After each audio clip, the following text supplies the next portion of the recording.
Welcome welcome back to my YouTube channel Khushi vlogs. So ಇವತ್ತಿನ ವ್ಲಾಗ್ನಲ್ಲಿ ಪಾಪುನ ಸ್ವಲ್ಪ ಹಾಸ್ಪಿಟಲ್ ಚೆಕಪ್ಗೆ ಕರ್ಕೊಂಡು ಹೋಗಬೇಕಿತ್ತು. ಸೊ ಏಂತಕ್ಕೆ ಅಂತ ಅಂದರೆ ಅವನಿಗೆ ಸ್ವಲ್ಪ ಇನ್ಫೆಕ್ಷನ್ ರೀತಿ ಆಗಿದೆ, ಅಂದರೆ ಲೋವರ್ ಬಾಡಿ ಪಾರ್ಟ್ನಲ್ಲೆಲ್ಲ ಸ್ವಲ್ಪ ಪಿಂಪಲ್ಸ್ ರೀತಿ ಆಗಿದೆ, ಅದರಿಂದ ಕರ್ಕೊಂಡು ಹೋಗೋಣ ಅಂತ.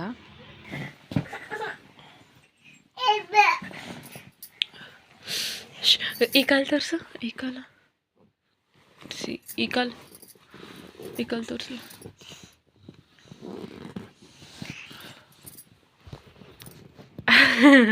ಫೋನ್ ಕಿತ್ಕೋಬಾರ್ದು ಜಾಣು.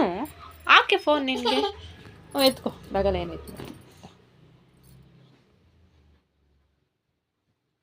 ಸೊ ಈ ಕ್ಲಿಪ್ಪಿಂಗ್ನಲ್ಲಿ ತೋರಿಸಿದ್ದೀನಲ್ಲ ಆ ರೀತಿ ಆಗಿದ್ದಾವೆ. ಸೊ ಮೊದಲೇ ಸ್ವಲ್ಪ ಪ್ರಿಕಾಷನ್ಸ್ ತೊಗೊಂಡು ತೋರಿಸೋಣ ಅಂತ ಅಂದ್ಕೊಂಡಿದ್ದೀನಿ. ಅವನ್ನ ರೆಡಿ ಮಾಡಿ ಆ್ಯಂಡ್ ನಾನು ರೆಡಿಯಾಗಿ ಹೊಡೋಷ್ಟರಲ್ಲಿ ಲೇಟ್ ಆಗೋಯ್ತು. ಆಲ್ಮೋಸ್ಟ್ 10:30 11 ಆಗೋಯಿತು. ನಾವು ಹಾಸ್ಪಿಟಲ್ ರೀಚ್ ಆಗೋಕ್ಕೆ ಆಲ್ಮೋಸ್ಟ್ 1 ಅವರ್ ಬೇಕಾಗುತ್ತೆ ನಾವಿರೋ ಜಾಗದಿಂದ.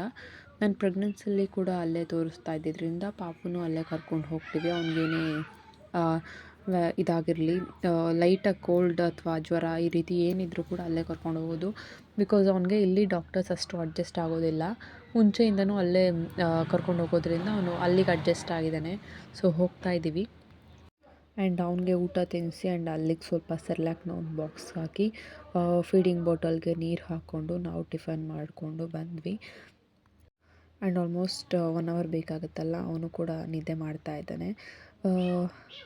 ಹಾಸ್ಪಿಟಲ್ಗೆ ಹೋಗೋದ್ರ ಜೊತೆಗೆ ಸ್ವಲ್ಪ ಕೆಲಸಗಳಿದ್ದಾವೆ, ಅವನ್ನು ಕೂಡ ಮುಗಿಸ್ಕೊಂಡು ಹೋಗೋಣ ಅಂತ ಹೇಳಿ ಬೇಗನೆ ಬಂದ್ವಿ.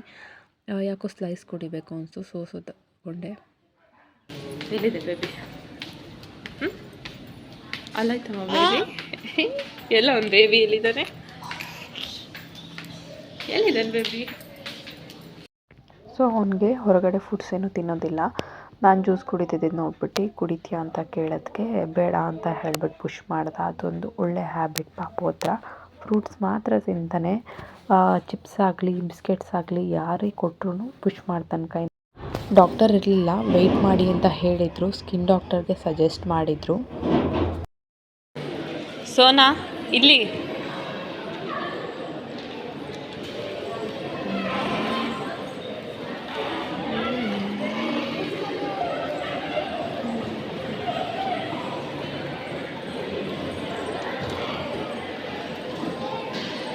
ಅವನಿಗೂ ಸ್ವಲ್ಪ ಹೊಟ್ಟೆ ಹಶ್ವಾಗಿತ್ತು, ಅದರಿಂದ ಇಲ್ಲೇ ಕೂರಿಸ್ಕೊಂಡು ಸ್ವಲ್ಪ ಸೆರ್ಲ್ಯಾಕ್ ತಿನ್ನಿಸ್ದೆ.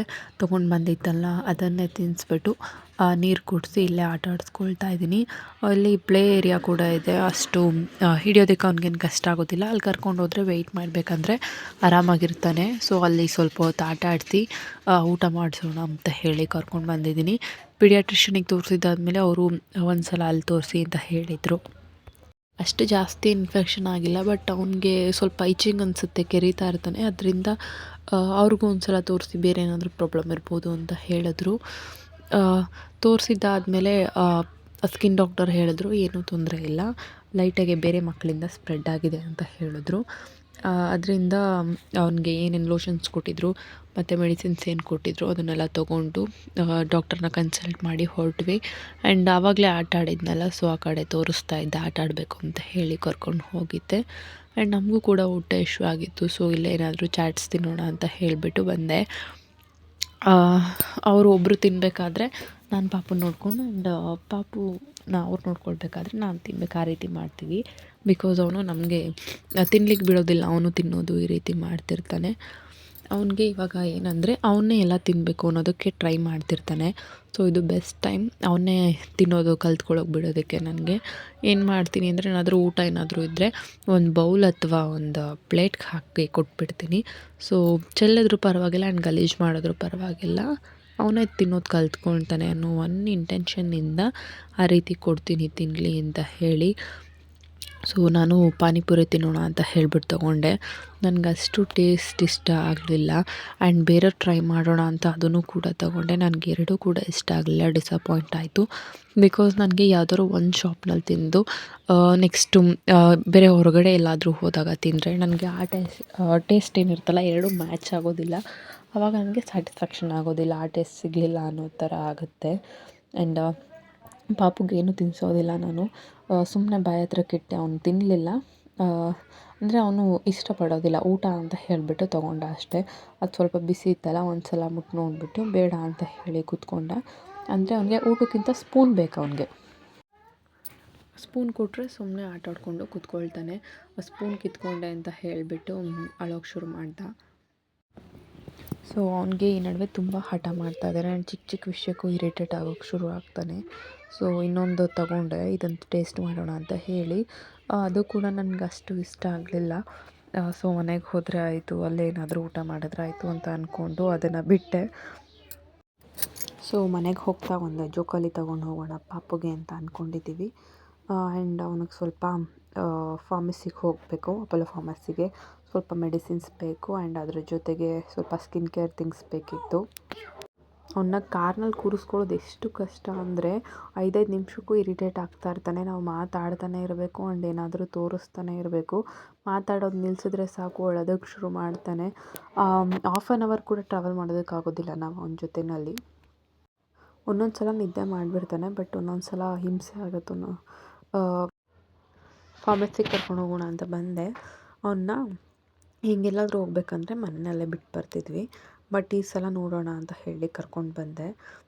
ಅವನಿಗೆ ಸ್ವಲ್ಪ ಸ್ಕಿನ್ ಕೇರ್ ಥಿಂಗ್ಸ್ ಬೇಕಿತ್ತು ತೊಗೊಳ್ಳೋಣ ಅಂತ ಹೇಳಿಬಿಟ್ಟು. ಅಂದರೆ ಎಲ್ಲ ಹೊಸ್ದಾಗಿ ಕಾಣಿಸ್ತಲ್ಲ, ತುಂಬ ಖುಷಿ ಅದ ಆ್ಯಂಡ್ ಎಕ್ಸೈಟೆಡ್ ಆಗಿದ್ದ. ಎಲ್ಲ ಮುಟ್ಟೋಕ್ಕೆ ಹೋಗೋದು ಈ ರೀತಿ ಮಾಡ್ತಿದ್ದ. ಇಲ್ಲಿ ತುರುವೇಕೆರೆಯಲ್ಲಿ ಗಣೇಶನ ಜಾತ್ರೆ ಇರೋದರಿಂದ ಸ್ವಲ್ಪ ಸಿಟಿ ಏನೋ ಕ್ರೌಡ್ ಆಗಿತ್ತು, ರೋಡೆಲ್ಲ ಬ್ಲಾಕ್ ಆಗಿತ್ತು. ಅದರಿಂದ ಕಾರ್ನಲ್ಲಿ ಕೂರಿಸ್ಕೊಂಡು ಇಲ್ಲೇ ಪಕ್ಕದಲ್ಲೇ ಡ್ರೈ ಫ್ರೂಟ್ ಶಾಪ್ ಇದೆ ಫಾರ್ಮಸಿ ಹತ್ರ, ಅಲ್ಲಿ ಸ್ವಲ್ಪ ಡ್ರೈ ಫ್ರೂಟ್ಸ್ ತೊಗೊಂಡು ಬಂದೆ. ಅವನಿಗೆ ಒಂದು ಡೇಟ್ಸ್ ಬರುತ್ತೆ, ಕೀಮಿಯಾ ಡೇಟ್ಸ್ ಅಂತ ಹೇಳಿ, ಅದನ್ನು ಡೈಲಿ ಒಂದೊಂದು ಕೊಡ್ತಿರ್ತೀನಿ. ಸೊ ಅದನ್ನು ತಗೊಂಡು ಬಂದು ತಿನ್ನಿಸ್ಕೊಂಡು ಕೂರಿಸ್ಕೊಳ್ಳೋಣ, ಸೊ ಆರಾಮಾಗಿ ಕೂರಿಸ್ಕೋಬೋದು ಕಾರಲ್ಲಿ, ತಿನ್ನೋದೇನಾದರೂ ಇದ್ದರೆ ಅಂತ ಕರ್ಕೊಂಡು ಬಂದೆ. ಆ್ಯಂಡ್ ಸ್ವಲ್ಪ ಫ್ರೂಟ್ಸ್ ಇತ್ತು, ಅದನ್ನು ಕೂಡ ತಂದೆ. ಫ್ರೂಟ್ಸ್ ತೊಗೊಂಡು ಬಂದು ಫ್ರೂಟ್ಸ್ ತಿನ್ನಿಸಿ 1-2 ಡೇಟ್ಸ್ ಕೊಟ್ಟೆ. ಸುಮ್ಮನೆ ಕೂತ್ಕೊಂಡೆ ಆ್ಯಂಡ್ ಅಲ್ಲೇ ನಿದ್ದೆ ಕೂಡ ಮಾಡ್ದ. Almost 1/2 hour to 45 minutes road block ಆಗಿತ್ತು. ಬಿಕಾಸ್ ಗಣೇಶ ಜಾತ್ರೆ ಇರೋದ್ರಿಂದ ಕ್ರೌಡ್ ಇರುತ್ತೆ 2 ದಿನ. ಉತ್ಸವ ಆಯ್ತಲ್ಲ, ಅದರಿಂದ ರೋಡೆಲ್ಲ ಬ್ಲಾಕ್ ಆಗಿತ್ತು. ಕಾರ್ಗಳೆಲ್ಲ ಏನೂ ಹೋಗೋಕ್ಕಾಗ್ತಿರ್ಲಿಲ್ಲ. ಸೊ ವೆಯ್ಟ್ ಮಾಡೋಣ, ಹೇಗೂ ನಮಗೂ ಕೆಲಸ ಇದೆ ಅಂತ ಹೇಳಿ ವೆಯ್ಟ್ ಮಾಡ್ತಿದ್ವಿ. ಸೊ ಸ್ವಿಂಗ್ ತೊಗೊಳ್ಳೋದಿತ್ತು, ಸ್ವಲ್ಪ ಗ್ರಾಸರೀಸ್ ತೊಗೊಳ್ಳೋದಿತ್ತು ಆ್ಯಂಡ್ ಪಾಪುಗೆ ಫ್ರೂಟ್ಸ್, ಡೇಟ್ಸ್ ಮತ್ತು ಅವ್ನ ಸ್ಕಿನ್ ಕೇರ್ ಥಿಂಗ್ಸ್ ಎಲ್ಲ ತೊಗೊಳ್ಳೋ ಅಷ್ಟರಲ್ಲಿ ರೋಡ್ ಕೂಡ ಕ್ಲಿಯರ್ ಆಯಿತು. ನಾನು ಪಾಪುಗೆ ಸ್ವಲ್ಪ ಪೊಮೊಗ್ರನೇಟ್ ಮತ್ತು ಡ್ರೈ ರೈಸಿನ್ಸ್ ಬರುತ್ತಲ್ಲ, ಒಣ ದ್ರಾಕ್ಷಿ ಮತ್ತು ಡೇಟ್ಸ್ ತೊಗೊಂಡು ಬಂದೆ. ಅವನಿಗೆ ಶ್ಯಾಂಪೂಸ್ ಮತ್ತು ಕ್ರೀಮ್ಸ್ ಎಲ್ಲ ಬೇಕಿತ್ತು, ಲೋಷನ್ ಎಲ್ಲ ಮಂತ್ಲಿ ತೊಗೊಂಡು ಬರ್ತೀವಲ್ಲ ಆ ರೀತಿ. ಸೊ ಹೋಗಿ ಅಪೋಲೋದಲ್ಲೇ ತೊಗೊಂಡು ಸ್ವಲ್ಪ ಮೆಡಿಸಿನ್ಸ್ ಬೇಕಿತ್ತು, ಟ್ಯಾಬ್ಲೆಟ್ಸ್ ಎಲ್ಲ, ಬೇಸಿಕ್ ಟ್ಯಾಬ್ಲೆಟ್ಸ್, ಮನೆಯಲ್ಲಿ ಏನಾದರೂ ಎಮರ್ಜೆನ್ಸಿಗೆ ಆ ಥರದ್ದು, ಅದನ್ನೆಲ್ಲ ತೊಗೊಂಡು ಬಂದೆ. ಆ್ಯಂಡ್ ಕಾರ್ನಲ್ಲೇ ಕೂರಿಸ್ಕೊಂಡು ಕೂತಿದ್ದೆ. ಸೊ ಕ್ರೌಡೆಲ್ಲ ಕ್ಲಿಯರ್ ಆಯ್ತಂಗೆ ಹೊರಡೋಣ ಅಂತ ಹೇಳಿ ಹೊರಟ್ವಿ. ಅಂದರೆ ತುಂಬ ಬಿಸಿಲಿತ್ತು ಕೂಡ, ಪಾಪುಗೂ ಹಿಂಸೆ ಆಗುತ್ತೆ ಅಂತ ಹೊರಗಡೆ ಕೂರಿಸ್ಕೊಂಡಿದ್ದೆ. ಆ್ಯಂಡ್ ಇನ್ನೇನು ಹೊರಡ್ತೀವಿ ಅನ್ನೋ ಟೈಮಲ್ಲಿ ಕರ್ಕೊಂಡು ಒಳಗಡೆ ಕೂರಿಸ್ಕೊಂಡೆ.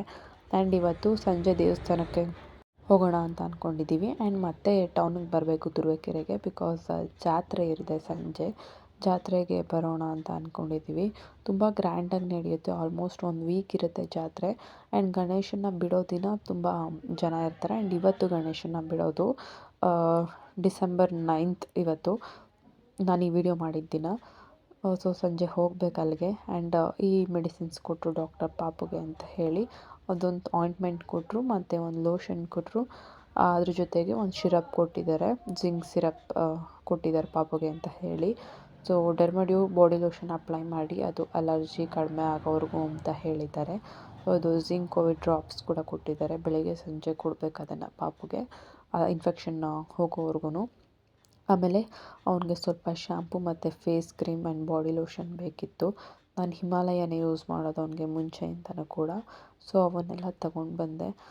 ಕೋಲ್ಡ್ ಇರೋದ್ರಿಂದ ಏನಾಗುತ್ತೆ ಅಂದರೆ ಯಾವುದೇ ಕ್ರೀಮ್ ಹಚ್ಚಿದ್ರೂ ಕೂಡ ಅವನು ತುಂಬ ಡ್ರೈ ಸ್ಕಿನ್ ಥರ ಅವನಿಗೆ.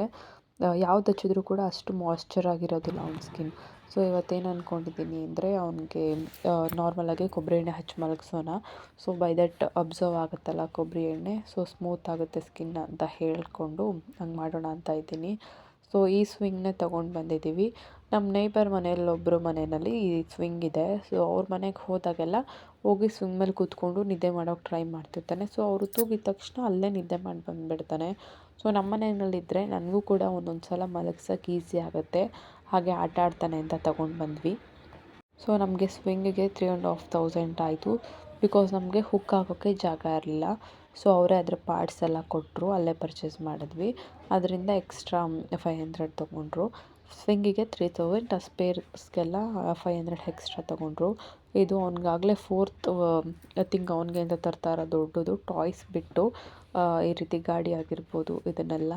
ಆ್ಯಂಡ್ ಅವ್ರ ಪಪ್ಪ ಇನ್ನೊಂದನ್ನು ಕೂಡ ಕೊಟ್ಟು ಬಂದಿದ್ದಾರೆ. ನಮ್ಮ ಮನೆಯಲ್ಲಿ ಸ್ವಲ್ಪ ಪ್ಲೇವುಡ್ಸ್ ಇತ್ತು. ಆ ಪ್ಲೇವುಡ್ಸ್ ಯೂಸ್ ಮಾಡಿ ಕಾರ್ಪೆಂಟರ್ಗೆ ಹೇಳಿದ್ದಾರೆ. ಏನಂದರೆ ಒಂದು ಟ್ರೈಸೈಕಲ್ ಥರ ಬರುತ್ತೆ, ಕೈನಲ್ಲಿ ನೂಕ್ಕೊಂಡು ಓಡಾಡೋದು, ಅದನ್ನು ಮಾಡೋಕ್ಕೆ ಹೇಳಿದ್ದಾರೆ. ಅವ್ನಿಗೇನಂದರೆ ತಂದಿದ್ದು ಒಂದು ದಿನ ಇಂಟ್ರೆಸ್ಟ್ ಇರುತ್ತೆ. ಸೊ ನೆಕ್ಸ್ಟ್ ಡೇಗೆ ಅದು ಇಷ್ಟ ಇರೋದಿಲ್ಲ. ನಾವು ಅಷ್ಟು ಇನ್ವೆಸ್ಟ್ ಮಾಡಿ ತಂದು ಕೊಡ್ತೀವಿ ಅವ್ನಿಗೆ. ಬಟ್ ಅವನು ಒಂದಿನ ಆಟ ಆಡ್ಬಿಟ್ಟು ನೆಕ್ಸ್ಟ್ ಡೇಗೆ ಅವ್ನಿಗಾಗಲೇ ಇಷ್ಟ ಇರೋದಿಲ್ಲ. ಸೊ ಆ ಸ್ವಿಂಗ್ನೆಲ್ಲ ಸೆಟ್ ಮಾಡಿ ಕುಷನ್ಸ್ ಎಲ್ಲ ಸ್ವಲ್ಪ ಬಿಸಿಲಿಗೆ ಹಾಕಿ ಅದು ಧೂಳಿರಿದ್ರೆ ಎಲ್ಲ ಕ್ಲೀನ್ ಮಾಡ್ಕೊಳ್ಳೋಣ ಅಂತ ಹೇಳಿಬಿಟ್ಟು ಆ ಜೋಕಾಲಿನೆಲ್ಲ ಒರೆಸಿಟ್ಟೆ. ಆ್ಯಂಡ್ ಈ ಕಾಟು ತುಂಬ ಹೈಟ್ ಇದೆ. ಅದರಿಂದ ಇದನ್ನ ತೋಟದ ಮನೆಗೆ ಶಿಫ್ಟ್ ಮಾಡೋಣ ಅಂತ ಅಂದ್ಕೊಂಡಿದ್ದೀವಿ. ಯಾರೂ ಕೂರೋದಿಲ್ಲ ಅಲ್ವಾ, ಅದರಿಂದ ಪಾಪು ಆಟ ಸಾಮಾನುಗಳೇನೇನಿರುತ್ತಲ್ಲ ಅದನ್ನೆಲ್ಲ ಅದ್ರ ಮೇಲೆ ಇಟ್ಕೊಳ್ತೀನಿ ಕೆಳಗಡೆ ಕ್ಲೀನ್ ಮಾಡಬೇಕಾದ್ರೆ. ಅಥವಾ ಪಾಪು ಅದನ್ನು ಆಟ ಆಡ್ದಿಲ್ದಿದ್ದ ಟೈಮ್ನಲ್ಲಿ ಎಲ್ಲ ಮೇಲೆತ್ತಿಟ್ಬಿಡ್ತೀನಿ. ಬಿಕಾಸ್ ಕೆಳಗಡೆ ಅದೆಲ್ಲ ಇದ್ದರೆ ಹರಡ್ದಂಗೆ ಅನ್ನಿಸ್ತಾ ಇರುತ್ತೆ. ಅದರಿಂದ ಮೇಲಿಟ್ಕೊಂಡ್ರೆ ಅಷ್ಟು ಹಿಂಸೆ ಆಗೋದಿಲ್ಲ ಕೆಳಗೆ ಅಂತ ಹೇಳಿ ಮೇಲಿಡ್ತೀನಿ. ಅವನು ಎದ್ದಾದಮೇಲೆ ಕೂರಿಸೋಣ ಅಂತ ಕರ್ಕೊಂಡು ಬಂದೆ. ಅವಾಗಿನ್ನೂ ಎದ್ದಿದ್ನಲ್ಲ. ಸೊ ಕೂತ್ಕೊಳ್ಳೋಕೆ ರಿಫ್ಯೂಸ್ ಮಾಡ್ತಿದ್ದ, ಅಳ್ತಿದ್ದ ಕೂತ್ಕೊಳ್ಳೋಲ್ಲ ಅಂತ ಹೇಳಿ. ಸೊ ಈಗ ನಾನು ಕೂರಿಸಿದ ಕ್ಲಿಪ್ಪಿಂಗ್ ಕ್ಯಾಪ್ಚರ್ ಮಾಡಲಿಲ್ಲ. ಇವಾಗ ಅಳ್ತಿದ್ದಾನಲ್ಲ, ಇನ್ನು ನೆಕ್ಸ್ಟ್ ಟೈಮ್ ನಿದ್ದೆ ಬಂದಾಗ ಒಂದು ಸಲ ಕೂರಿಸಿ ತೂಗಿದೆ, ಅದ್ರ ಮೇಲೇ ನಿದ್ದೆ ಮಾಡ್ದೆ. ಸೊ ಯೂಸ್ ಆಯಿತು ಅಂತ ಅಂದ್ಕೊಂಡೆ. ಅವ್ನು ದೊಡ್ಡವನಾದ್ರೂ ಕೂಡ ಆಟ ಆಡ್ಕೊಳ್ಬೋದಲ್ಲ ಅನ್ನೋ ಒಂದು ಇಂಟೆನ್ಷನ್ನಿಂದ ಸ್ವಿಂಗ್ ತಗೊಂಡು ಬಂದಿದ್ದ ಅವ್ನಿಗೆ ಜೋಕಾಲಿನ. ಆ್ಯಂಡ್ ಏನಂದರೆ ತೂಗಿದ ತಕ್ಷಣ ಮಲ್ಕೊಳ್ತಾನೆ. ಸೊ ನಾನೇ ಬೇಕು ಅನ್ನೋ ಅವಶ್ಯಕತೆ ಇಲ್ಲ. ನಾನೆಲ್ಲಾದರೂ ಹೊರಗಡೆ ಹೋಗಿದ್ದಾಗ ಕೂಡ ಅವ್ರ ಅಜ್ಜಿ ತಾತ ಆದರೂ ಕೂಡ ಕೂರಿಸಿ ತೂಗಿದ್ರೆ ನಿದ್ದೆ ಮಾಡಿಬಿಡ್ತಾನೆ. ನನಗೂ ಹೆಲ್ಪ್ ಆಗಲಿ ಅಂತ ಹೇಳಿ ತಂದು ಕೊಟ್ಟಿದ್ದಾರೆ ಸ್ವಿಂಗ್ನ. ಸೊ ಸಂಜೆ ಮದುವೆ ಇದೆ ನನ್ನ ಕಸಿನ್ ಸಿಸ್ಟರ್ದು ಊರಲ್ಲೇ. ಅಂದರೆ ಮದುವೆ ನಾಳೆ ಇರೋದು, ಇವತ್ತು ಬಳೆ ಶಾಸ್ತ್ರ ಈ ರೀತಿ ಎಲ್ಲ ಇರುತ್ತೆ. ಸೊ ಸ್ನಾನ ಮಾಡಿ ರೆಡಿ ಆಗಿಬಿಟ್ಟು ಅಲ್ಲಿಗೆ ಹೋಗಬೇಕು. ಪಾಪುಗೆ ಆವಾಗಲೇ ಸ್ನಾನ ಮಾಡಿಸಿದ್ದೆ ಲೋಷನ್ ಹಚ್ಚಬೇಕು ಅಂತ ಹೇಳಿ. ನಾನಿನ್ನು ಅವನಿಗೆ ಮತ್ತೆ ಸ್ನಾನ ಮಾಡಿಸೋದಿಲ್ಲ. ನಾನು ಸ್ವಲ್ಪ ಸ್ನಾನ ಮಾಡ್ಕೊಂಡು ಹೋಗಬೇಕು. ಸೊ ಸ್ನಾನ ಮಾಡೋಕ್ಕೆ ಹೋಗಬೇಕಿತ್ತಲ್ಲ, ಪಾಪುನ ಅವ್ರ ಅಜ್ಜಿ ಹತ್ರ ಬಿಟ್ಟು ಹೋಗೋಣ ಅಂತ ಹೇಳಿ ಬಿಟ್ಟು ಹೋದೆ. ಸೊ ಎಲ್ಲ ಆದಮೇಲೆ ಬಂದ್ವಿ ಮದುವೆ ಮನೆ ಹತ್ರ ಹೇಳಿ. ಇಲ್ಲಿ ಅವ್ನ ಕಸಿನ್ ಬ್ರದರ್ ಇದ್ದಾನೆ, ಅವ್ನಿಗೆ ಆಟ ಆಡೋಕ್ಕೆ ಅಂತ ಅರ್ಶಿನ ಶಾಸ್ತ್ರಕ್ಕೆ ಅಂತ ತಂದಿದ್ದ ಎಕ್ವಿಪ್ಮೆಂಟ್ನಲ್ಲಿ ಇಬ್ಬರು ಕೂತ್ಕೊಂಡು ಆಟ ಆಡ್ತಾ ಇದ್ದಾರೆ. ಅವ್ನಿಗೇನಂದರೆ ಇವನ್ನ ತಪ್ಕೊಳಕ್ಕೆ ಬರ್ತಿದ್ದ, ಬಟ್ ಅವ್ನಿಗೆ ಇಷ್ಟ ಆಗ್ತಿರ್ಲಿಲ್ಲ. ಪುಷ್ ಮಾಡೋದು, ಅವನ್ನ ಬೀಳ್ಸೋದು ಈ ರೀತಿ ಮಾಡ್ತಾಯಿದ್ರು. ಆ್ಯಂಡ್ ಬಳೆ ತೊಟ್ಕೊಳ್ಳೋಕ್ಕೆ ಅಂತ ಬಂದ್ವಿ. ನಮ್ಮ ಕಡೆ ಏನಂದರೆ ಮದುವೆ ಮನೆಯಲ್ಲಿ ಫಸ್ಟು ಹುಡುಗಿಗೆ ಬಳೆ ತೊಡಿಸಿದ್ದಾದಮೇಲೆ ರಿಲೇಟಿವ್ಸ್ಗೆಲ್ರಿಗೂ ಈ ರೀತಿ ಬಳೆ ಹಾಕಿಸ್ತಾರೆ. ಫಸ್ಟು ಹುಡುಗಿಗೆ ಹಾಕ್ಸಿದ್ಮೇಲೆ ನಮ್ಗೆ ಹಾಕಿಸ್ತಾರೆ, ಈ ರೀತಿ ಮಾಡ್ತಾರೆ. ಸೊ ನಾನು ಕಪ್ಪು ಬಳೆ ಹಾಕ್ಸ್ಕೊಳ್ಳೋಣ ಅಂತ ಹೇಳಿ ಹಾಕ್ಸ್ಕೊಳ್ತಾ ಇದ್ದೀನಿ. ಆ್ಯಂಡ್ ಪಾಪು ಕೂಡ ಅಲ್ಲೇ ಇದ್ದ. ಅವನು ನಮ್ಮ ಪಾಪು ಕಸಿನ್ ಬ್ರದರ್, ಅವನು ಅಲ್ಲೇ ಆಟ ಆಡ್ತಾ ಇದ್ದ. ಸೊ ಈ ರೀತಿ ಕಾಣ್ತಾ ಇದೆ. ಎಲ್ಲರೂ ಜಾಸ್ತಿ ಹಾಕ್ಸ್ಕೊಂಡಿದ್ರು, ಬಟ್ ನನಗೆ ಪಾಪು ಇರ್ತಾನಲ್ಲ, ಅವ್ನಿಗೇನಾದರೂ ಏಟಾಗ್ಬೋದು ಅಂತ ಹೇಳಿ ಸ್ವಲ್ಪ ಹಾಕ್ಸ್ಕೊಂಡೆ. ಹೀಗೆ ಆಟ ಆಡ್ತಾಯಿದ್ರು. ಇಲ್ಲೇ 1 ಅವರ್ ಸ್ಪೆಂಡ್ ಮಾಡಿದ್ವಿ. ಮಕ್ಕಳಿರೋ ಕಡೆ ಅವನ್ನ ಆರಾಮಾಗೆ ನೋಡ್ಕೊಳ್ಬೋದು. ಬಿಕಾಸ್ ಅಷ್ಟು ನನ್ನ ಹತ್ರ ಬರೋದಿಲ್ಲ, ಮಕ್ಕಳ ಜೊತೆ ಆಟ ಆಡೋಕ್ಕೆ ಟ್ರೈ ಮಾಡ್ತಾನೆ. ಸೊ ಪಾಪು ಇದ್ನಲ್ಲ ಅಂತ ಹೇಳಿ ಅಲ್ಲೇ ಇದ್ದೆ. ಆ್ಯಂಡ್ ಅತ್ತೆ ಅವನಿಗೆ ಊಟ ಮಾಡಿಸ್ತಿದ್ರು.